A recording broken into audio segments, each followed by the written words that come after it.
What's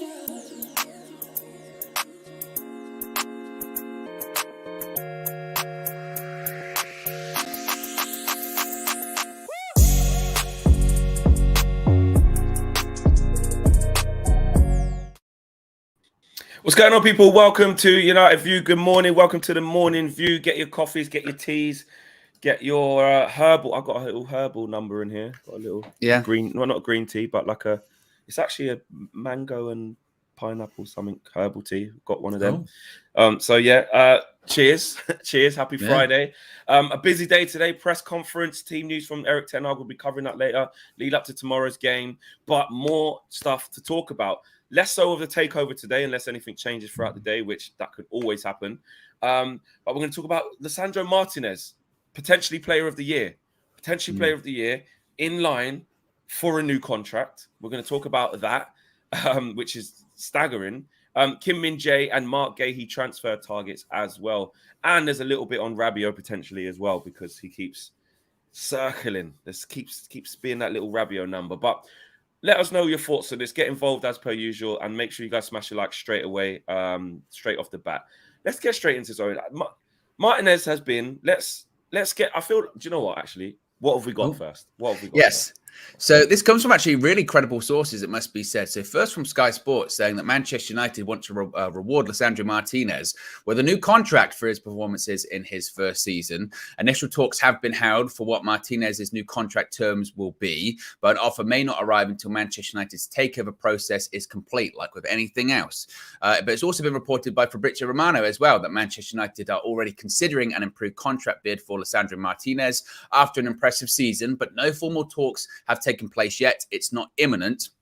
Now, me and Flex were just talking just before we went live. We went, let's just double check how long his contract is, how much money he's reportedly on. So when Martinez signed for United last summer, reportedly he signed a 5-year contract as part of his transfer from Ajax. In addition to that, it's rumoured and reported that his wages are around £120,000 a week, something like that. Some reports have suggested that this new contract could see that go up to maybe 170k a week. I'm not sure how much time would be added on to his contract. If it would just be a bit like when, for instance, Alvarez at City just signed a 1-year extension, or they trigger something. I'm not sure. But still, the question remains, Flex. No doubt, like you said, very impressive first season. Absolutely in conversation for player of the season at United. It's been a revelation at centre-back. Proved the doubters, Jamie Carragher, wrong, as to say, if he can play in the Premier League. But do we really need to be handing out contracts this early, 1 year into a 5-year deal? I just don't understand why. I cannot understand. I don't understand. Fascination with this as well, haven't we? As a club, we do this a bit. I mean, there was talks of Eric getting a new contract, wasn't there? When we done a show on that, and I'm like, look, unless there's something business-wise that happened, that when he signed, there was a clause that said, if I make X amount of appearances and we get Champions League or whatever, because there's loads of stipulations in contracts these days. We have no idea. Then that's what should happen. But even that, I'm like, but why? You've got a 5-year deal. You've been here listening from Korea while getting a Man United tattoo. No way. That's crazy. Lucas, I'll tell you what. DM us. Yeah, DM us or tag us. I don't know if you can right now, but if you're able to, because you're watching the show, that means you're on your phone somehow or whatever. I challenge you to take a picture of the beginning part of this tattoo. This is a challenge to you, Lucas. Tag us somehow on Twitter, Instagram, DM, United View, me. Let us know when you've done it, and we'll see if we can get that picture from that wherever you message us and put it in the show. I was going to say I don't believe you. That's a bit harsh. I do believe you, but I'm just intrigued. I just really want to see. Anything's possible. When you're getting, you would know as well. You got tattoos too. You'll just watch anything. If you're stuck in the gym for a while, get your phone out, have a chat, whatever. 100%. So I'm going to be, my eyes are sharpened to see Lucas and see what he says back. So let's keep an eye on that. And that is the challenge. The challenge has been set. Can we get a picture of Lucas getting his this Man United tattoo, providing it's not anywhere that we're not allowed to see at 9 a.m. So that's fine, as long as it's in a place that's decent. But big up to you. Why? Listen, Martinez has been unbelievable. Will he win player of the season at Man United? He might do. He might do. He's a lot of people's top picks.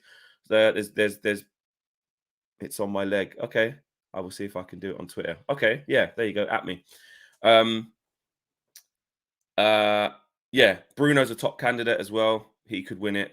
And I think it's between. I think Casemiro's going to be up there as well. But I think the real candidate's got to be Martinez, Bruno, and Rashford, really, isn't it? That's going to be the main three.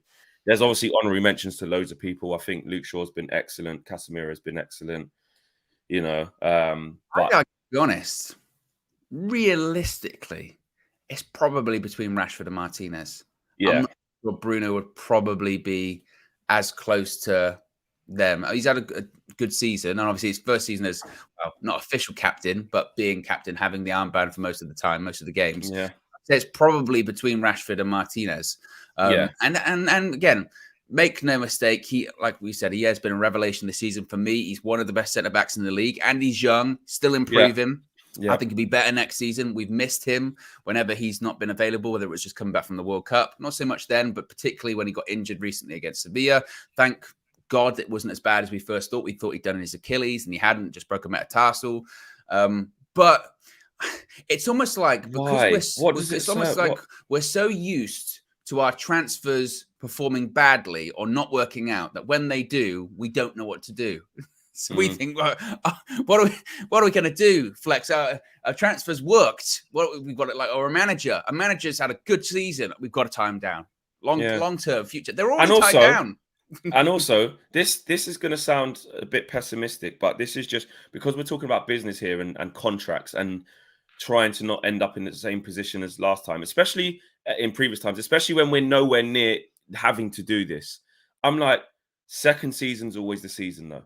Like, people have, you know, and this is for all players, not just our players. Everyone's would have seen Lisandro Martinez. Strikers would have had a chance to work out how he plays. You know, second season is always the one where you go, let's see what the minerals are. I'm not saying like Martinez is going to fail that test, by the way. I think he'd be absolutely fine.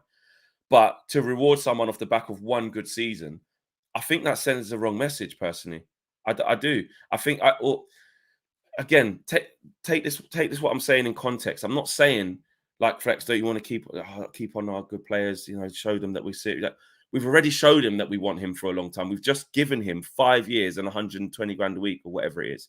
Like, why after one season off of us scraping fourth and us getting a Carabao Cup, hopefully, you know, we might win the FA Cup, but why after one season of us not being the Man United where we want to be, by the way, we can't keep forgetting that, like, we're still way off where we want Man United to be. That's challenging for the league, winning the league, winning the Premier League, winning the Champions League, or challenging for the Champions League. So what on earth are we doing by saying, you know what, we've scraped top 4. That's fantastic. Here's a new contract when you just got one. What message does that send? That sends a message to me that we're still in the same mindset of potentially, and I'm not saying, again, Martinez has failed his test, but we're setting a precedent to say, if he fails and then isn't good after that, we've then added more wages to our system, to our setup, and a longer contract. Why? For what reason? It's not like he's 3.5 years in where you got to start looking at it and you go, he's played well for 2.5 years, man. He deserves that. Like, what he deserves is to win Player of the Year and get that trophy. That's what he deserves after this year, not a new contract. And it flies in the face of all those reports about wanting to get the wage structure under control.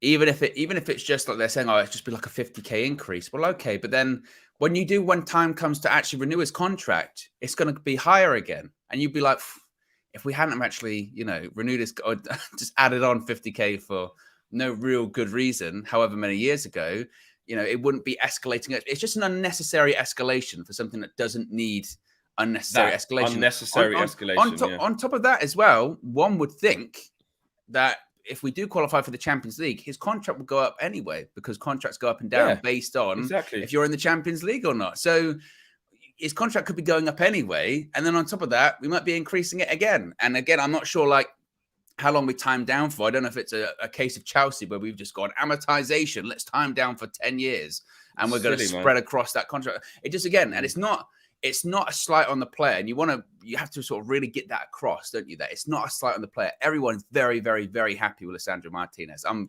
thrilled with how well he's played this season, but it's just odd. And again, and it's not as if it's a one-off. We do this for whatever reason. Just it's almost like we're so obviously we're desperate for success, but every time we get like not even like real success, but like just on the fringe of it, or it feels like we're heading in the right direction, we just go bang, like tie them down forever. And the evidence is there that doesn't necessarily always work out. I mean, I know Martinez is older than Garnacho, clearly, but at the same time, you know, Ten Hag was talking about not wanting to give people too much too soon, making them work for it. And, you know, it's just timing. And on top of that, like they're saying, this is all with the takeover stuff in the background, and they're not even sure if it can get signed off anyway. So why would you open up those conversations?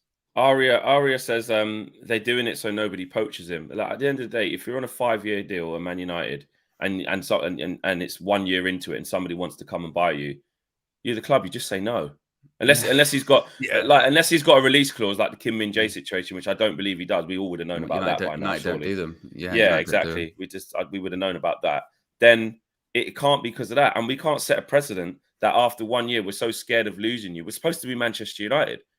Isn't it? And we're supposed to be a Man United just trying to get back to what Man United should be. And that is we should be able to sign players, give them the surroundings they need, and make them feel comfortable that no one can just come and nick our players. Man United, can't just come and knock on the door and take our players. We don't even sell well. So there's that. The only thing I can potentially think of, and people have said it in the comments as well about how Julian Alvarez one is, sometimes in contracts, you know, maybe, and this is just hypothetical, maybe he wasn't even on the full wages yet, and then now he's triggered a certain amount of things, and now he's gonna get that. I don't know, because things like that do happen in contracts. Because Julian Alvarez sounding the new one was weird. It was like, wow, why is he doing it?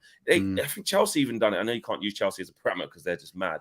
But they've done it with Enzo Fernandez. I think another year. That was amortization, wasn't it? That was definitely just trying to... because again they did that when they realized we definitely ain't getting anywhere near European football this season. We've spent a lot. Then they do that. So I want to see, and I hope. Well, if this happens, by the way, we don't even know if this is definitely going to happen. I want to see what that new contract is. Like, is it? Because if it's a new contract, it's got to be something. It either has to be more time or more money. Otherwise, there's nothing else. It's not going to be a new contract for extra bonuses, is it? Well, and also as well, it's like when we spoke about this with the Ten Hag one. And obviously, look, I think most people are very happy with Erik Ten Hag and what he's done this season and the job he's done, etc. But at the same time, not to get too pedantic about it, but they're like, yeah, for a really impressive first season. But you sort of take a step back and you sort of go, is it? You know, we'll wait and see whether it's a really super impressive season. Obviously, no one expected to get a Carabao Cup in top 4. But at the same time, like we're talking about standards with Manchester United, are we saying that winning the Carabao Cup and getting the top 4 is enough for us to be like, people get new contracts. It's amazing. We're doing amazingly well. You go, whoa, this should be sort of baseline stuff. Even if that for United, you know, it shouldn't be like that. I would be, if we were sitting here, Flex, and we just not even necessarily won the league, but we just missed out. Like, say, like Arsenal, right? You know, they could have taken it a bit further, but still, they ran a race, yeah? Or if it was like we'd gone really far to like a final of the European competition, or, you know, something really, really tangible, then you'd go, okay, fair enough. But at the same time, I'm like, you know, top 4 in Carabao Cup, better than what we thought the season was going to be, 100%. But is that enough to get a new contract? I don't know. That seems a bit much. Just all of the involved, you know. Just quickly on the takeover, or just regarding Sir Jim Ratcliffe, there's been in the last couple of minutes, there's been an article by the Times that has said Sir Jim Ratcliffe is now Britain's second richest man. He is worth just shy of 30 billion pounds. It's the Times. The Times have revealed the Sunday Times Rich List of 2023. The Rich List, and Sir Jim Ratcliffe is second, which is interesting. Thought I'd just bring that to the party. Well, speaking of you were talking about managers and contracts and all that. An ex-manager last night got to another European final. I don't know if you saw that. Jose's done it again. Yes, I did. It's just what he does. And I watched the game. I was flicking between all of them. 28% possession, 0 shots on target. Yeah, brilliant. And you know what? And I said, as the game was winding down and I looked at the players, I looked at Smalling, bringing him off the bench to see it out. You got Matic in there. You know, just them real like old school kind of Jose players falling over, wasting down the time, getting involved, and then Jose's on the touchline doing all madness. Then when he comes in, he's doing all this, and you know what? The game needs people like Mourinho. It does. It does. It does. And like, who's I know, the other team in the final? Sevilla. Exactly. And you know what? Sevilla. There's something about Sevilla that because of what they did to us and the way I felt it in that stadium. I felt like, although I was angry and wanted to get the hell out of there, and I was like angry at them, saying, "Oh, F them," like I was in my bag in that moment. The next day, I was like, that's their tournament. That is, you know, they turned it up on us. They run us up out of there. And now they've just done the same to Juve, and they went one down as well. Exactly, like, the force of that place, the force of that place is crazy. So I'm like, but then for Jose, it is kind of a nice story, because I've been one to say he's done at top level management, and technically this isn't top level management, but his his ability to keep winning just cannot be taken away What's from what him. people says, isn't it? They go, look, Jose, maybe league titles, maybe a bit beyond Jose now, like that level of consistency. But, you know, you're talking about how to win cup competitions, particularly once you get into the latter stages. Like once you get into like quarterfinal, semi-final territory, that is Jose. That's what he does. And look at Roma. He got Roma their first trophy in like 20 years. First ever European trophy. You won the last season. That was it. And then now look, straight into Europa League. And they got into it through winning that, didn't they? Yeah, exactly. And he doesn't even do it in the league. And also, I mean, they were sort of floating around top four. I'm not sure if they're in the top four now in Serie A. I think clearly their focus is we're going to get in the Champions League through winning the Europa League, which he's done before at us. You know, and he's been in 5 European finals and he's won them all. This is going to be a tattoo pic has been sent. No way. Let's have a look here. Yeah, check on your Twitter. Apparently, it's on your Twitter.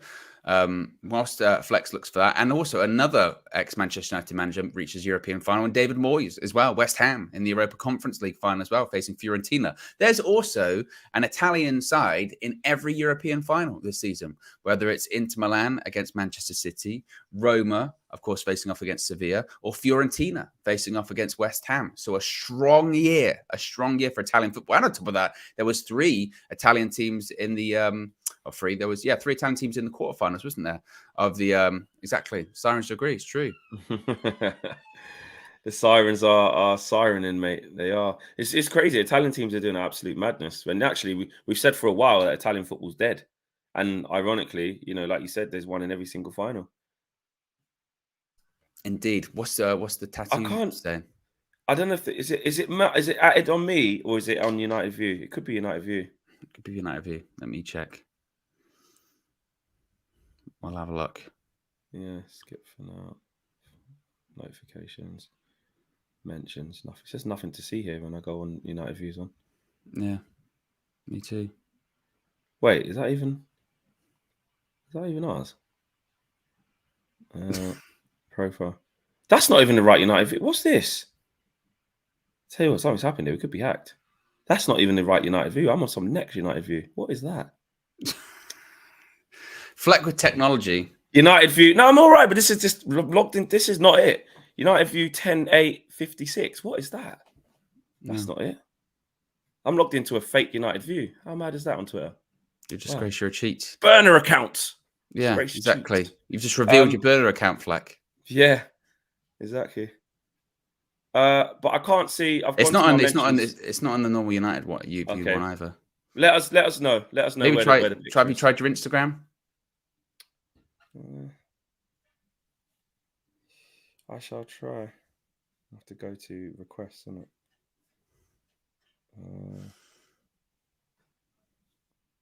Whilst Flex does that, be sure to smash a like on the like button. Sorry, yeah. He's all. And be sure to subscribe, bottom right hand corner too. We got a super chat. I can read this out from Aminor off Flex Fumbles saying, Owen, Sevilla in the final. It should have been us. It shouldn't have been us, Aminor. We weren't good enough. We lost to Sevilla.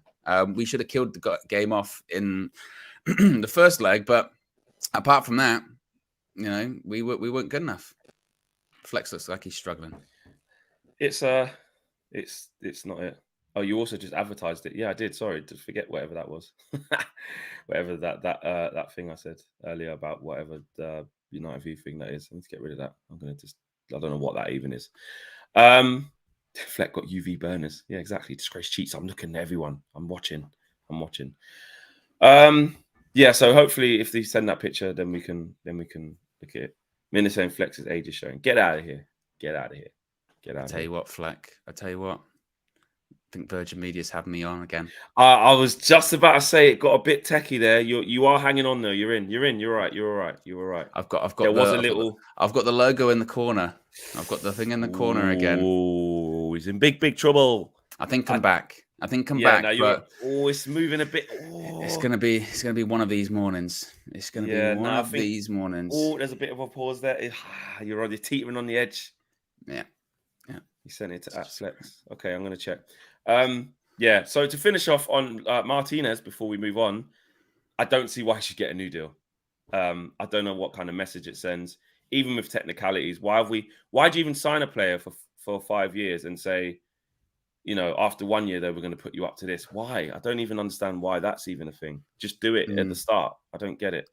Can I bonuses happen? Thing. Go on. Ask you a question, Flex. Erik ten Hag didn't get nominated for Premier League Manager of the Season. Should he have been on the shortlist? Thoughts? 100%. 100%.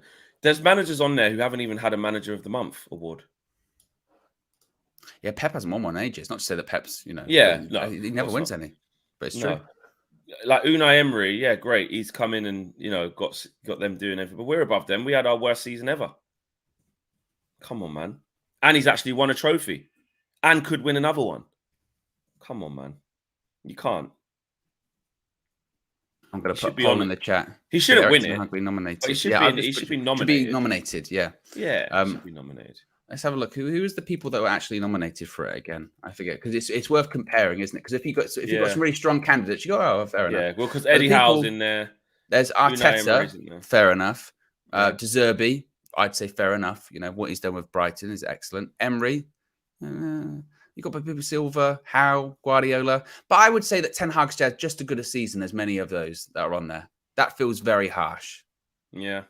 A lot of our fans here say no, he shouldn't. Anto says definitely should be. There you go. Put that in a poll, Owen. Should Erik ten Hag? It's already in. It's already in. Emery took Villa from relegation fodder to battle in Europe. Yeah, he did. Are they still battling Europe? Where even are they now? Aston Villa. They're still in the conversation, I think. De Zerbi, definitely. Eddie Howe, definitely.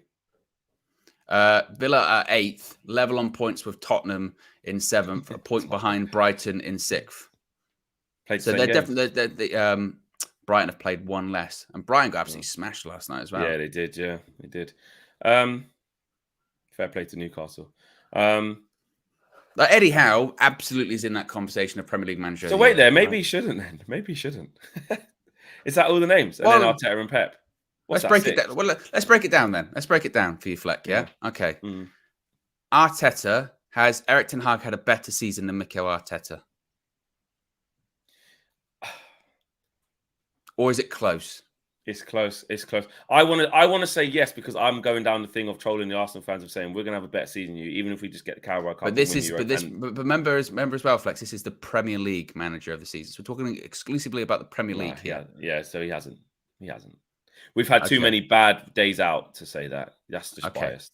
Okay. De Zerbi, has Erik ten Hag had a better season than De Zerbi at Brighton? You can't, because it's Brighton, you can't just use the thing of, but we're above them. Like we saw what they just did to us. De Zerbi had a better season than Ten Hag. Coming in halfway through and taking a good footballing side already up a notch again. And again, you have to remember, this is Premier League. So for people saying about winning stuff, it's the Premier League manager of the season. So he's put more points down, but he's been there longer. We're talking exclusively about the Premier League here. It's close, that one. I can't decide. I'd say Ten Hag just notches it. He's got Manager of the Month awards. Has De Zerbi even got one? I don't know. I think Marco Silva's the one who shouldn't be on there instead of Ten Hag. Honorary mention to what they did, but they started falling off. And then when they kind of got all them red cards and all that, and then they just petered out a little bit. I'm not saying they haven't had a fantastic season. They have. But I would, if I was going to remove one, De Zerbi, definitely. Because people thought Fulham, I mean, they just got promoted. People thought they were relegation fodder. You know, for them to finish 10th, that's impressive. That's 100%. That's very impressive. But there's an argument to be made. Definitely, there's an argument to be made for Ten Hag over Silva. I mean, I wouldn't say that Ten Hag was manager. I don't think Ten Hag would win that award. Absolutely he hasn't had a good enough season to win that award. No way. And we've somewhat petered out towards the end of the season too. Yeah, and them away days, you can't forgive. They're really bad. Like for instance, I do think like Unai Emery absolutely deserves to be on that list. Yes, he's come in definitely. Again. We're talking about them like relegate. They were struggling. Steven Gerrard, Aston Villa was struggling. They were not winning games. Yeah. Unai Emery's come in to the point now where any team Villa play, you got to tell you what, I think Villa can get something off them. Yeah, I think they can. But for Ten Hag, I mean, we've got 6 nominations. Are we saying that at least Ten Hag has had the 6th best season of any Premier League manager? Yeah, because Josh is right. The away record is killing Ten Hag. Since Carabao Cup win, the form has been dreadful. It's true. Like, we've been scraping on thinking we might not even get top 4 from being miles clear. But then we're saying our manager should be, well, we're not saying it. That's the reason why we're not saying our manager should be managing. Well, for instance, hanging on for top 4 when we were miles ahead. This is maybe the best way of looking at it is, so Liverpool are a point behind us. We've got a game in hand over them. Yeah. No one's saying that Klopp should be manager of the season. Nobody's saying that. Exactly. But realistically, they're not a million miles behind us. No. So exactly. You know, you've got to look at it on the individual. It's the story of the season. Of each manager. Yeah. But I do think it's very hard for him not to be involved in that. 100%. Yeah, I do agree with that. Smash a like on the video, subscribe to the channel if you're new. We're nearly at 1,000 people watching live. And how many likes do we have? We have 174. Well, you know what's really disgraceful with it, and this is what always happens. And I know it's different when the polls come up. You know, you can't really see the live chat because the poll's in the way, so you're kind of forced to vote on them. But polls been up, Flex, 5 minutes, already 250 votes, 189 likes. Yeah. You know, Come on, guys, you can do it. You can do it. We believe. Let's move on to other transfer targets potentially. Yes, so we got a couple of transfer targets. Let's start off talking about Kim Min-Jae once again, because obviously he's been a hot topic recently when it comes to Manchester United. We know that he's got a release clause coming in July. And Fabrizio Romano has said that Manchester United are the big favourites to sign Kim Min-Jae by paying his release clause. But United have not made any concrete steps yet because it depends on the new owners. The clause is valid from the first days of July and is slightly less than 50 million euros. We kind of know that. But in addition to that, it's not the only reported centre-back target, because Santi Ouna is reporting that Manchester United and Spurs have made inquiries about Mark Guehi's situation. Crystal Palace are open to his departure. So clearly, Flex, we're looking for a centre-back. All of those discussions that we've had about centre-backs, should we sign one? Are we going to sign one? There's no doubt Ten Hag is looking for a centre-back. Kim Min-Jae, we know that is an option. We know come July, there's the release clause. United clearly want to trigger it, or at least want to try and look about getting this player in. But I suppose maybe let's start on Guehi. What were your thoughts when you saw us linked to him? Is that a deal you could see happening, or is that just another name linked, do you think? Disgrace cheat? Disgrace cheat. Guehi's good. Guehi's a good defender. I like him. He isn't someone that I thought would be going for, though. And that's what I mean. I think this transfer window can throw up some surprises. That happens a lot, doesn't it? Like, you get fed all these names that are like the main big names. And part of our problem is, Andy Cole was saying it the other day, like, we are always linked to the Andrew Cole, because he hates Andy. We are always linked to like the big money signings, the big massive names of huge sums and huge wages, huge contracts. And like, I was saying to, who was I talking to? I think it's somebody I met at the gym, actually. I think it was. Yeah, it was. Just talking about transfers and that. And I was like, what happened to like our scouting network of just unearthing some gems, like the next up and coming, they're young, you can go. Like, why can't we go and find out? Was it you, Owen? I think it was you, actually. There was someone in the gym I was talking to me about Man United, but I think City just went and got a Kanji from Dortmund. Yeah. Like, nobody knew that he would be this good. You know, and it's not like he's amazing, but the system, obviously, etc., makes him, do well, and he's decent, But would you say that a Kanji, if someone was to say, you know, say the top 5 centre backs in the league, you probably wouldn't say Akanji. No, you know. But the way he plays he's the most consistent, one of the most consistent. So he's up there, but you wouldn't say it on ability. You'd put people ahead of him. So why can't we find players like that? And Mark Guehi, I'm not saying he's going to be as good as that, but he's in that mold, isn't he? Of like, he's done well in the Premier League. He's young, and he's decent as a backup option. He's got good pedigree as well, like many good players currently in the Premier League. Used to play for Chelsea at youth level and didn't play a senior game. But because there are so many of them in the Premier League at the moment that were actually good. They go, they used to play for Chelsea. Yeah, they used to play for Chelsea. The only thing that is quite interesting about it, so when he actually joined Palace in 2021, he signed a 5-year deal. So again, we're still talking about, 2 years left on his contract. It was reported at the time that Chelsea had included a salon incentive and also the right to match any offers made for Guehi in the future. So even if Spurs or United did go in for him, and let's say they went, we're going to buy Guehi for 40 million or something, Chelsea would have the right to say, we're going to match that offer. I don't know if that gives them priority over that offer, a bit like, when Fabregas went to Chelsea, and at the time, Arsenal had the right to match it and be like, the priority when it came to him. I'm not sure if it will work like that, but still, it certainly, again, would be a bad signing. Premier League tax and all that kind of stuff. But that to me feels like a name that they're going, well, what happens if, the Kim Min-Jae thing didn't happen or whatever? What happens with that, But I still think Kim Min-Jae, that's clearly the direction that certainly Ten Hag wants to go in, I would think. Yeah, he's got the pedigree, hasn't he? It's already there. Oh, sorry. Just uploaded. It's great cheating. I'm always reliable. This is the thing. I don't. No, you got yours up on your screen. I'm not logged in on mine. Flex never believes in my reliableness, and I always say, why didn't you believe? Exactly, I never do believe. But just quickly on that, let's get the picture up of Lucas and give him a round of applause. Yeah, let's do that. I'll click it. There you go.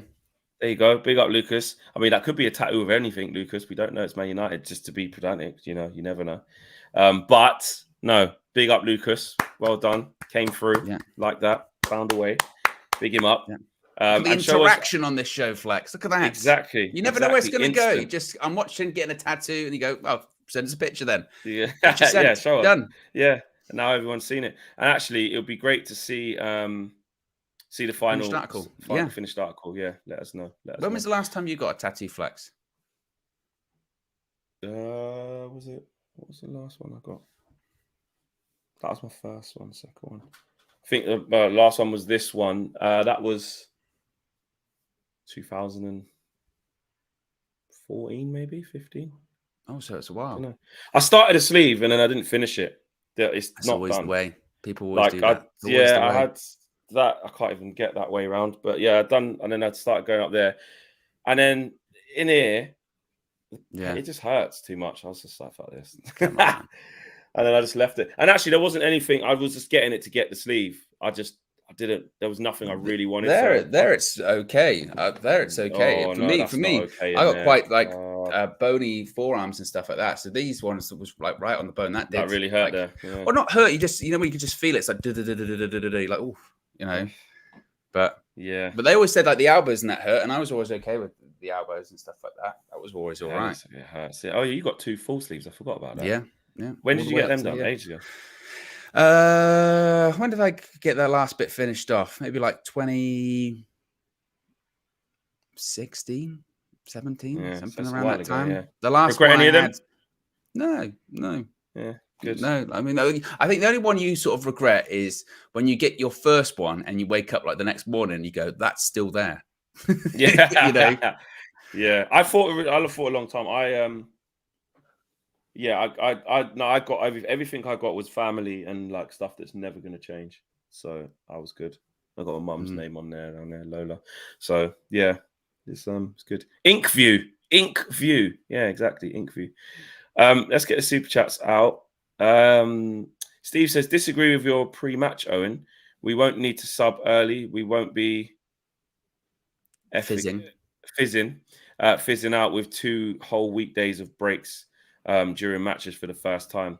What, in the preview, did you say that we need to make early subs because we're tired? I said that we need to, or Ten Hag needs to be aware that we will drop off in the second half and needs to maybe make those subs a bit earlier. And because I think the phrase I said is that if he can't say like same again, lads, second half if they've played well first half, because we know we're not going to get the same again. And I kind of push back on that, to be honest. You know, when it comes to like the rest and all that kind of stuff, but we've still seen that. We've still seen United drop off. You know. And even if it's not a physical fatigue, it can be a mental fatigue as well. We have to remember that the sort of mental strength of some of these players is not that high at all. So even if it's 1-0, they'll still look leggy. Even last week, you know, second half, whilst Wolves didn't really threaten, so it was a bit of a different game, there's still like 70 minutes. They kind of got a bit, you know, pedestrian. If Eriksen's playing, we know that come 70 minutes, it'll look like, yeah, Eriksen needs to come off because that's just what happens with Christian Eriksen around 70 minutes. And to be honest, I've saw on the comments actually, Flex, and sometimes we get this quite a bit when we do the previews, don't we? Go, oh, guys, you're being too negative, you're being too pessimistic, and all this kind of stuff. And bear in mind, both of us said I thought we were going to win, you know, and I still do think we're going to win. I think we'll get it done in 3. Well, I didn't say that actually. I said I thought we were just going to get to last day, but I still think we're going to get top 4, and I think we will win tomorrow. But I just don't think you can ignore how particularly recently how poor we've been away from home, and that includes the teams in the bottom half, you know. So we need to be aware of that, but I do think we'll win. Yeah, I'm nervous. I know a lot of people quite calmer now after the Wolves game. I just go back to default nerves again. It's an away game, man, and I don't know. Away from home, you just don't know. You just don't know that, honestly. And like I said, that thing about the top half, it was a thing versus the bottom half. We could say, oh, we usually win them, but then after seeing what happened at West Ham and how that happened, I'm just like, I don't know, man. We just need to score in the right moments. It's all in there in the match preview, so make sure you guys go check it out. But it's all in the details. And when we're on top, we've got to score, man. We're a confidence team. Yeah. We got to score. Have we read these ones out already? Even as a non-United fan, I love your content. Says Footy YouTube. We haven't read that one. No? Okay, wicked. Big up to you, Footy YouTube. Thank you. Let's guess who Footy YouTube supports. I'm going to say Arsenal. No, Liverpool. Oh, yeah, I was just trying to look at the picture. The picture gives no indication as well. I'm going to go with a Chelsea. Chelsea, okay. And Dommy says, didn't want to disturb you guys last Saturday, so I'll say it now. Big up United View. Love the content. Greets from the Netherlands. I appreciate that. Where did you see us? Should have come over and say hello. You wouldn't be disturbing us. Should have come and said hello. Pravesh P says, for FA Cup final, I would partner Lindelof with Casemiro for defensive surety. Varane and Shaw as centre-back partnership with Bruno 10. What, you play Casemiro and Lindelof in midfield? Wow. I can't see Erik Ten Hag doing that, mate. No. Can't see him doing that. No. But like when you play City, it is one of those games to like do something a bit different from the norm because you have to like, you know. Yeah, but that'll just be Fred on De Bruyne again. It'll be Fred. Like I can't see it'll be Fred. Yeah. Something he's never ever done before in life. Like Lindelof's never played there for us. Like he just he has played well. Well, he did it as like a sub, didn't he? Did he fill in? Oh yeah. Aminor says, Owen, Sevilla in the final, it should have been us. We read that one, yeah. Yeah, well, I said it shouldn't have been us. We weren't good enough. Exactly. It should not have been us. For YouTube's a Liverpool fan, by the way. Liverpool. Come on, Fleck. I knew it. I could feel it. John Wayne says, Flex, who would you prefer, Osimhen or Ramos? Osimhen. All day. Ossie. 100%. $1,000,000%. He said, don't hold it against me. I'm chill. Listen, you're here to support. On a match day, just know we want you to lose every game, every single time, you know, by big margins. Want you to capitulate. Don't rebuild properly. Klopp get the sack. We do want that to happen to you and your team. But when it's not match day, you're welcome to come in here and you know, have a chat with us, you know. But if you start trolling us, you will be banned and thrown out of the community. Disgrace cheat. Come to our dressing room. Come to our channel. Come to our community. Who are you? You are nobody. You are nobody, football YouTube. You support Liverpool. You are nobody. You're not. I'm joking. Thank you. You're a disgrace. You're a cheat. Cheat. Where's the Owen fan channel? What are they doing on our fan channel? Go to Cop TV. Go see AGT. It's AGT. Why are they not on the Cop TV? I hear Owen. Robbie, I hear what you're saying. I hear what you're saying. I understand it. But why are they not on their own channel? What's they coming to our channel for? Oh, honestly. He's just funny, isn't he? He's just funny. Rabiot. Yes. There's a little bit on Rabiot that keeps popping up. I'll see if I can pull up the actual thing that was there. And it keeps kind of being a thing that kind of won't go away. Because Ten Hag wants the player. I really do believe that he likes him. For whatever reason, he likes him. And as I said before, this is speculation on my part, but I wouldn't have been surprised if when they were having those talks last season and Veronique Rabiot was saying, my son wants this amount. He wants these huge wages. And United said no. And they went, well, also my son's on the fence, Champions League football. I'm not sure that I wouldn't be surprised if they went, are you going to sign a new contract at Juventus? He went, not going to sign a new contract at Juventus. Yeah. No. They went, well, we'll revisit it next summer then. And also, given the financial situation that United find themselves in, they might be looking at, well, if there's anyone that's actually available for free, we'll get them. The problem is that there is really no such thing as a free transfer in football because the money that they save by not paying a transfer fee tends to go into wages, signing on fees, agent fees, etc. So I don't know, but I'm not completely opposed to a Rabiot transfer, to be honest with you. I know some people are, and they're saying, he's a bad, he's got bad attitude, bad mentality, and all that kind of stuff. But it does heavily depend on the wages. We've spoken about wages a lot this morning, haven't we? And if you had someone like, that is when you have someone like Lisandro Martinez on, 120k, and then Rabiot, imagine he came in and went, I want 200. You'd be like, you're taking the piss, man. No. Yeah. It does depend. A lot of people are saying he's a strong upgrade on Sabitzer. He is an upgrade on Sabitzer. He is. I'd say that. And I was actually really impressed with him in the World Cup, to be fair. Rabiot is not someone that I've always warmed to. And again, I can't put my finger on it. Maybe it is a little bit of preconception of what you hear in the media. And you shouldn't really do that, to be fair. You should judge the player on their ability. But ability-wise, I've never thought he was amazing, though. I thought he's just okay. But in the World Cup, he played exceptionally well. I don't know. It's one of them. If Ten Hag does want him, then it's like he has a plan for him, clearly. But I would look for a different player. I don't know. Where do you think he would fit into this United side? Well, he plays. Would he be in would he be the Eriksen role? Yeah, he'd be Rabiot and Casemiro. He's different to Eriksen, though, isn't he? He's a lot. He is. He's not as good on the ball as him. No, but he can travel well with the ball. He's physical. He's got good physicality. Yeah, he can move with the ball.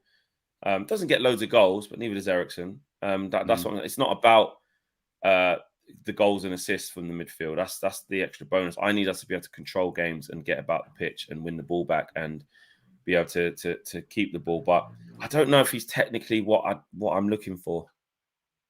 I don't know. Yeah, I mean, and also as well, again, depending on, and this is where I say wages come into it too.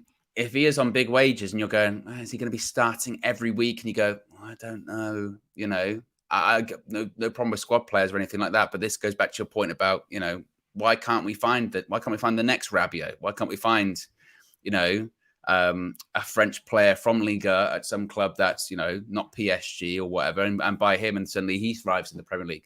I mean, two of sort of more recent iconic players are Patrice Evra and Nemanja Vidic that we signed in January for no money. You know what I mean? That were fairly unknown before they came to United. Why can't we do those signings? It just feels like at the moment, those signings are the signings that are done by like Man City, that they go there and they're like, oh yeah, they're great. Now they're worth like 70 or 80 million. So I saw something, I forget who the name was, but it was like Man City's, one of their executives or whatever was talking about the success that they've had in recent seasons. And they were saying, yeah, we've got a lot of money, but we don't spend wild amount of money, which you kind of push back on. You go, wow, you do spend a lot of money. And also, you inflate your revenue streams and all that kind of stuff. But I understand the point that he was making, and you can't overlook that near enough every transfer they do tends to work out or pay off. They don't tend to get many wrong. Whereas United, it's the opposite. We tend to get most of them wrong. Get loads wrong, yeah. Exactly. And again, I've said before that proves There's no coincidence on either ends of the spectrum there. If you're getting near enough every transfer right, that shows that something there is working. And it's not by accident. If you're getting nearly every transfer wrong, again, that's not by accident. You don't get, by accident, you usually have like sort of a 50% sort of, success rate. When near enough every one of them ain't working out, that means, that's not by accident. That's not coincidence. That means someone's in there doesn't know what they're doing. Now, Frank, last summer, in fairness, most of them have worked out so far. So that does give you hope for this summer, again, depending on what's going on with the takeover stuff. But I've just kind of drifted from my initial point there, Flex. I don't really know what's going on. Wow. What are you doing? Why have you done that? What are you talking about?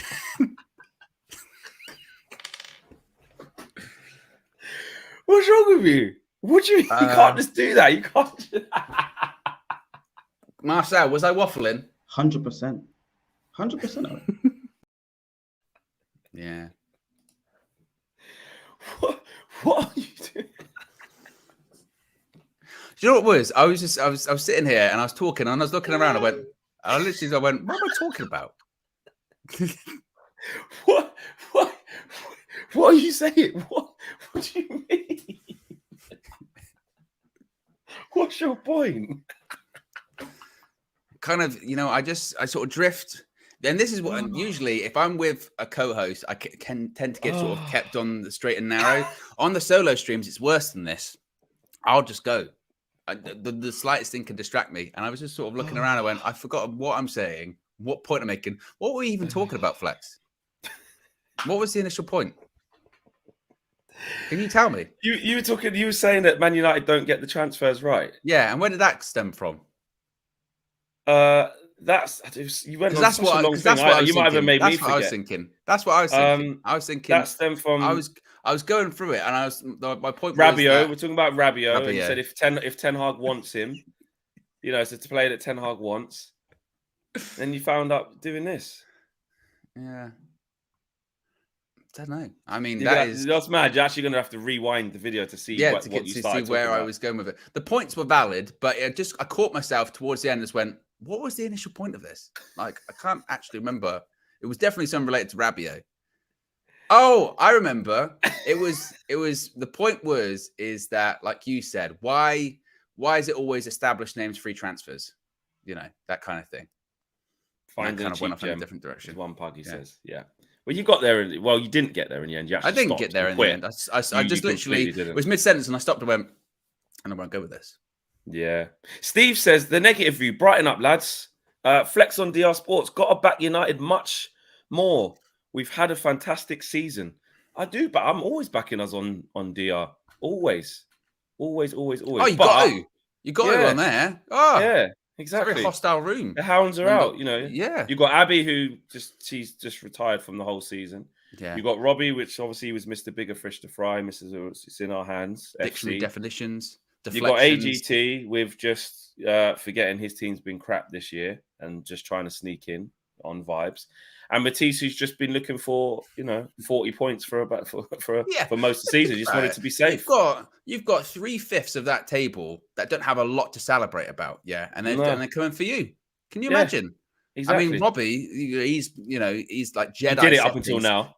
Deflection, like pum pum pum, like, honestly, all that kind of stuff. Hey, Arsenal bottled it. What's your team been doing this season? All right. Yeah. I'm not talking about United. I'm talking about Arsenal, Robbie. Yeah, what have they done? When's the last time they won something? Oh, whoa. Yeah, it is interesting to see. But I always go hard. Like Steve says, you got to go harder, bro. You're too nice to them. Listen, when you've seen it, when I'm ready to defend Man United, I always defend Man United against them. They were telling me that Bruno should never be captain again after the 7-0. Alex was on there saying, did you see what he done? He was an absolute disgrace yesterday against Liverpool. And Bruno, shut up, mate. Yeah, shut up. But when it's Klopp, it's fine, even though he's got a ban now on the touchline, which is well overdue, by the way. Yeah. Screaming in. And he tried to make himself the victim with that. That was the most ridiculous thing for it. Got in the fourth official's face, screaming or whatever. And he went, Paul Tierney he's not very nice to me. Oh, go on, man. And you do it. It's not just Paul Tudor. You do it every week. And then they had the nerve. I saw AGT do this as well. Like the week after, Ten Hag's talking, maybe like, shouting or angry with the fourth official. And they went, look, it's the same. It's not the same. Yeah. Not the same energy they do. Not the same if it was us. Jurgen Klopp's in his face, like gritting his teeth, all this kind of stuff. His chompers at him. And he's going, and that's the same as Ten Hag going, should be a foul or whatever. Or every time it's a foul. Yeah. Big up AGT. Obviously, he's my guy. But yeah, we always go back and forth because when he's ready to defend his beloved Liverpool and get in his bag and he's he's always looking for the sympathy. You're not going to get any from us, sunshine. Yeah, never. Like he said, he's just at that table for vibes. Then he starts saying, top 4. You're just there for vibes. Which one is it? Vibes and stats. Exactly. Yeah, stats are usually wrong with his laptop. He's wrong a lot of the time. Yeah. You know what I mean? It is wrong. Smash the like on the video, guys. Subscribe to the channel if you are new. We will have the press conference later on. What time is that? The press conference today is at 12:15, Flex. So most likely, I would assume we'll probably be live at about sort of 12:30-ish. It'll be interesting to see what Ten Hag will have to say. I'm sure he'll be asked questions about, obviously, our away record this season, clearly. How crap it is. What else do you think he'd be asked about today? They'll ask him about the treble thing. Something about City. Of course. And he'll say we don't pay attention to that. He said what he said when we went to, where was we? Betis. Was that Betis? No, it was Seville. Well, he sort of said, like, of course, we're aware that, of what they're doing, but we've got to focus on this game. And, he will not get drawn into any form of, we have to make sure we stop them. And it means everything to this club. He will not do that. He would just say we have to focus on ourselves. We have the chance for a second trophy. And that's what we want to do. He'll get asked about Rashford as well, being back in training. No doubt about that. How fit is he? Can he start? Etc. Etc. He'll probably, now that we're getting into sort of transfer territory, he might get asked about a couple of transfers, even though we know again what he's going to say. He's never going to say it. Yeah. I don't talk about transfers. But what you can you can get lines out of him. Maybe of course, strikers. Essential. And he said that. Something like that. Yeah, he's already said that. And you might get, if the journals are clever, Manchester United don't control games that much. Is that type of profile still missing from this squad? The questions like that can get him talking because it's about football. So he might go into Well, they did it with Frankie de Jong last season, didn't? Or last summer, rather, where instead of saying, United want to buy Frankie de Jong, they would go like, how good a player is Frankie de Jong? And then he goes and talks about how good he is, So it might be the same, like if you go, Kim Min-Jae, what do you think of him? Is he a good defender? But explicitly, like, look at him. But explicitly, they'll be like, Kim Min-Jae's been reported to United are going to trigger that. Are you interested in him? And he'd be like, I don't talk about other players. It's 100%. Clear, Or he'd probably get asked also about the takeover stuff. He'll say like, how annoying is it? Basically, would you like to see that resolved or whatever? And he'll say something like, wow, I can't really control it, but it's clear. You want continuity and stability and all that kind of stuff. So, just to let you know, guys, we've literally just done the press conference for you already. Yeah. We've just predicted what's going to happen. And if it is, we want our flowers, if that's what happens. Yeah. So we'll see you all again later on this afternoon. Take care, guys. Peace.